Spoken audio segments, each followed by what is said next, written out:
अल्हम्दुलिल्लाहि रब्बिल आलमीन वस्सलातु वस्सलामु अला अशरफिल अंबिया वल मुरसलीन खातमिन नबिय्यीन शफील मुज़निबीन रहमतुल लिल आलमीन राहतुल आशिकीन मुरादुल मुश्ताकीन अनीसुल गरीबीन इमामुल अंबिया वल मुरसलीन सिराजुस सालिकीन व अला आलिहि व अज़वाजिहि व सहबिहि व बारिक वसल्लम।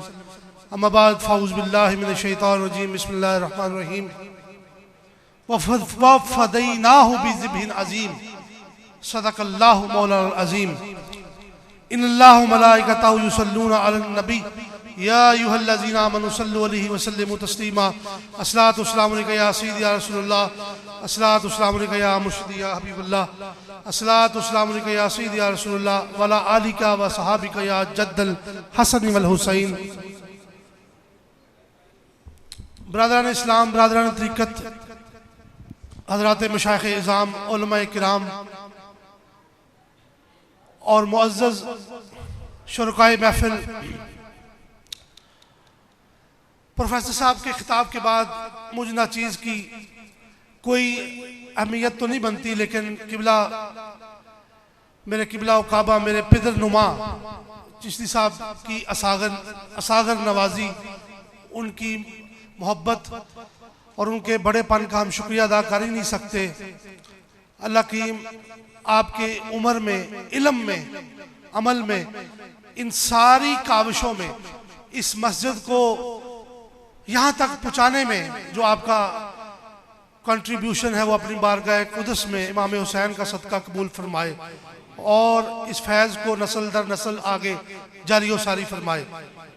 सिर्फ एक दो मुख्तसर बातें करके तो अपना पैगाम देने के अंदाज में बात करके तो बात ख़त्म करूँगा कि देखें दोस्तान गिरामी, 14 सदियाँ गुजर गई हैं इस अजीम वाक़े को, हजूर के ज़माना अक़दस को।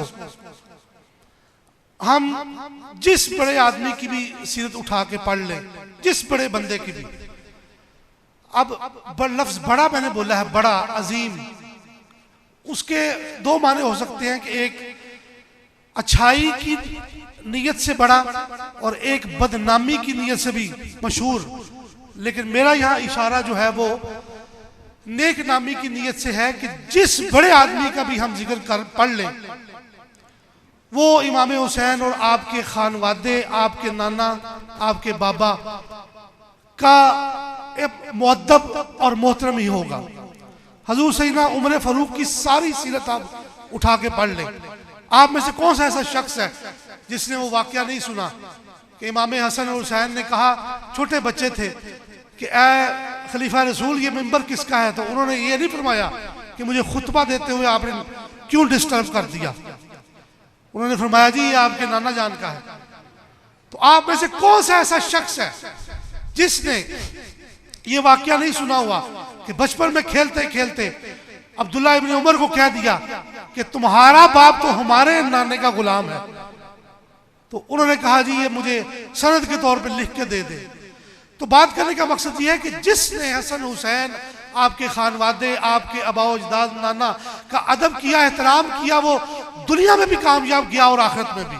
और जिसने आपके नाने का कलमा पढ़ते हुए आपकी तकजीब की, बेअदबी की, वो अपना अंजाम इन सारे गुमाश्तों में शुमार कर ले जिनका अभी प्रोफेसर साहब जिक्र करके गए।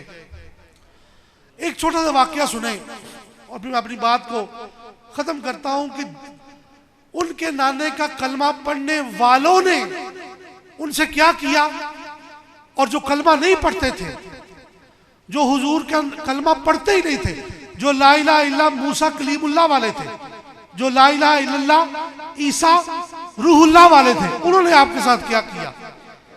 सारा वाकया करबला खत्म हुआ तो ये काफिला वापस आ रहा था, तो दमिश्क जाना था, करबला से रवानगी थी। वहाँ वो बदबख्त गवर्नर इब्ने ज़ियाद का महल था और दरबार था, उसमें उस सारे काफिले वालों को जाना था। तो रास्ते में एक वादी आई जिसको हम कहते हैं वादी मामूरा। तो वहां पे काफिले ने, सारी बीबियों, बच्चियों ने, बच्चे छोटे, हज़रत इमाम ज़ैनुल आबिदीन की क़ियादत में पड़ाव किया और खोली बिन यजीद के नेज़े पे इमाम का सर था। तो दोस्तान गिरामी, हजरत सैयदना इमाम हुसैन की वालिदा मोहतरमा, उनका नाम था हजरत इमाम हुसैन की अहलिया मोहतरमा, उनका नाम था हजरत बीबी शहरबानो, जिनका निकाह खुद सैयदना फारूक आजम ने इमाम हुसैन से किया। अब ये ईरान के बादशाह यज़्दगर्द की बेटी थी। जब सैयदना फारूक आजम ने ईरान पे हमला किया तो ये सारा कुब्बा कैदी बन के मदीने आया। तो उनमें ये साहबजादी भी थी, बादशाह की बेटी थी। तो इनका निकाह खुद सैयदना उमर फारूक ने हजूर सैयदना इमाम हुसैन अलैहिस्सलाम के साथ किया। तो आपके साथ बीबी शहरबानो के साथ 100 लौंडियां थी, कनीजें, जो मदीना तैयबा आपके साथ आई। जिस दिन आपका निकाह हुआ हजरत इमाम हुसैन के साथ, उस दिन उन्होंने 5 लौंडियां उस निकाह की खुशी में आजाद कर दी। ये पुराने वक्तों में बड़ा एक रिवाज होता था, जब कोई अरब लोग बहुत खुशी सेलिब्रेट करते तो या गुलाम आजाद करते या वो सुर्ख ऊंट वाली रिवायत कि सुर्ख ऊंट जो है किसी को या तोहफा देते या ज़िबा करके तकसीम करते, खिलाते, दावत करते। तो 50 लौंडियां आपने आजाद की। जिस दिन पहला बेटा पैदा हुआ आपके बतन अथर से, आपके सदफे अथर से, और उनका नाम था हजरत इमाम ज़ैनुल आबिदीन। असल नाम तो उनका अली था, अली बिन हुसैन। अपना नाम भी अली और दादे का नाम भी अली, अली बिन हुसैन बिन अली। वाक़या करबला के असल हीरो ये है हजरत इमाम ज़ैनुल आबिदीन इमाम हुसैन के बाद, कि सारे खानवादा रसूल को हिफाजत के साथ दमिश्क और फिर मदीना तैयबा पहुंचाया। तो वो जिस दिन पैदा हुए उस दिन आपने हजरत बीबी शहरबानो ने मजीद 40 लौंडियां जो ईरान से आपके साथ आई थी उनको आजाद कर दिया। अब 50 और 40 90 और बाकी कितनी बची? 10। उन 10 में से एक खातून थी, एक लौंडी थी, एक नौकरानी, एक कनीज थी, उसका नाम था शीरी। अब वो शीरी जो थी लौंडी, वो उनको कहती है हजरत बीबी शहरबानो को, बीबी ज़ैनब को भी, कि सरकार इजाजत दे, मैं बच्चे भूखे हैं उनके लिए दूध ले आऊं, किसी से पूछ के कोई खाने के लिए कोई चीज ले आऊं आपके लिए, इजाजत मुझे मरहमत फरमाए। तो आपने फरमाया यहाँ किसी ने भी हमारे साथ नेकी नहीं की, तुम किससे दूध ले आओगी, खाने पीने की चीजें ले आओगी? तो वो कहने लगी कि ऐसे किदा मुझे इजाजत दें आप, अल्लाह करीम का कोई बंदा होगा जो हम पे नेकी करेगा। तो खैर उस वादी मामूरा के अंदर उसने किसी से पूछा कि भाई यहाँ का सरदार कहाँ है, सरदार का घर कहाँ है? उन्होंने कहा जी ये सामने उसकी हवेली, वहां चले जाए। तो अब अनजान, वो पहली दफा यहाँ आई, अनजान इलाका, अनजान शहर, अनजान शख्स जिसके पास जा रही है, ना कोई जान ना पहचान, जिंदगी में पहली दफा वहां फेरा पड़ा।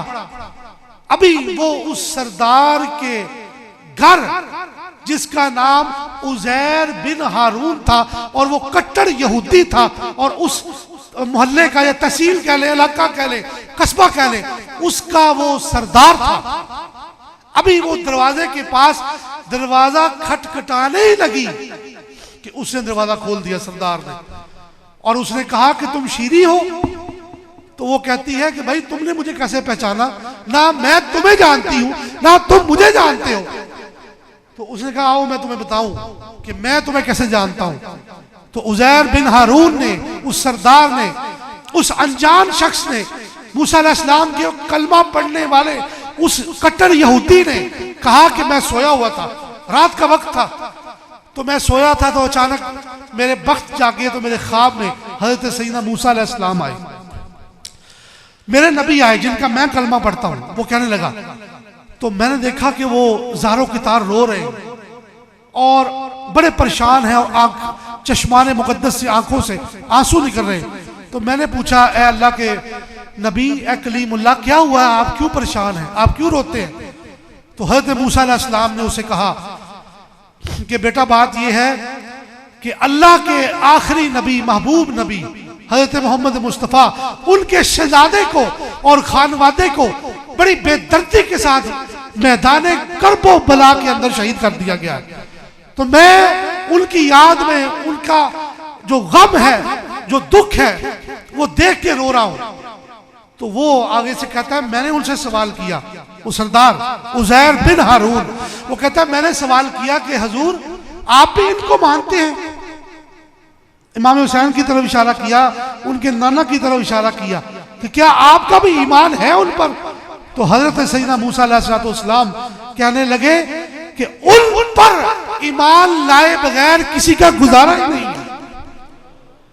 तो वो आगे से कहता है हजूर मुझे कोई दलील तो दे, कोई सबूत दे, मैं किस तरह मानूं कि ये सच्चे लोग हैं, हम तो आपका कलमा पढ़ते हैं।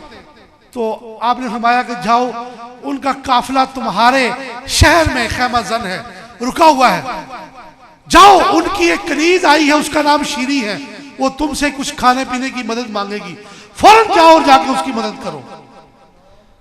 तो वो उठा, तो मैंने दरवाजा खोला तो तुम सामने थे, तो मैंने खोलते साथ ही पूछा कि तुम्हारा ये नाम है, तो आओ मुझे ले चलो।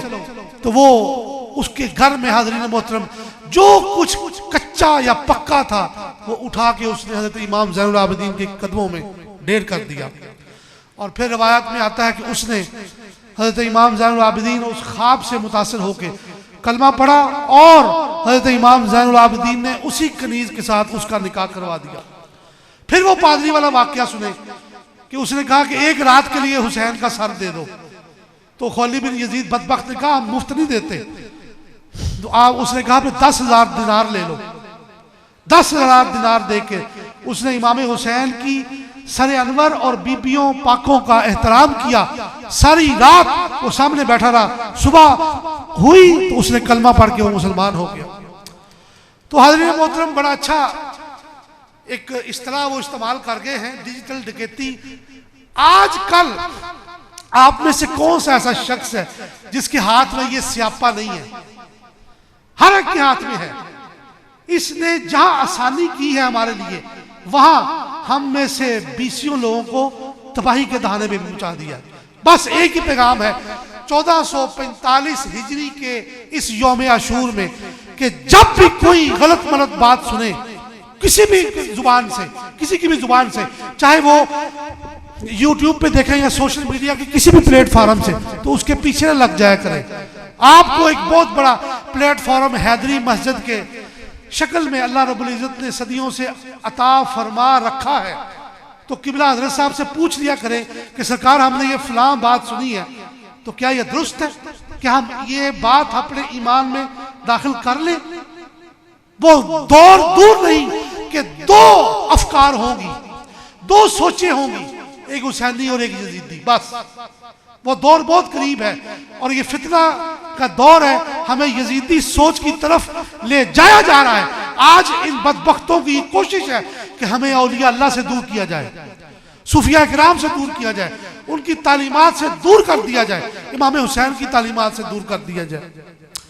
तो हाज़रीन मोहतरम पैगाम यही है कि जब भी कोई बात, अव्वल तो दीन इस्लाम और ये बड़े चीजें, ये नौजवानों के लिए मैं कह रहा हूं, तो अगर कोई बात समझ ना आए तो उसके पीछे नहीं चल पड़ना, उसको अपने अकीदे और ईमान में दाखिल नहीं करना, बल्कि फसअलू अहल ज़िक्र इन कुंतुम ला तालमून के मिसदाक इस आयत पे अमल करते हुए अपने बड़ों से बुजुर्गों से पूछना है।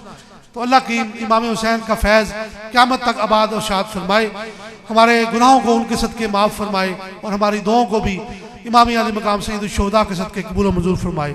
आमीन। व आखिरु दावाना अल्हम्दुलिल्लाहि रब्बिल आलमीन।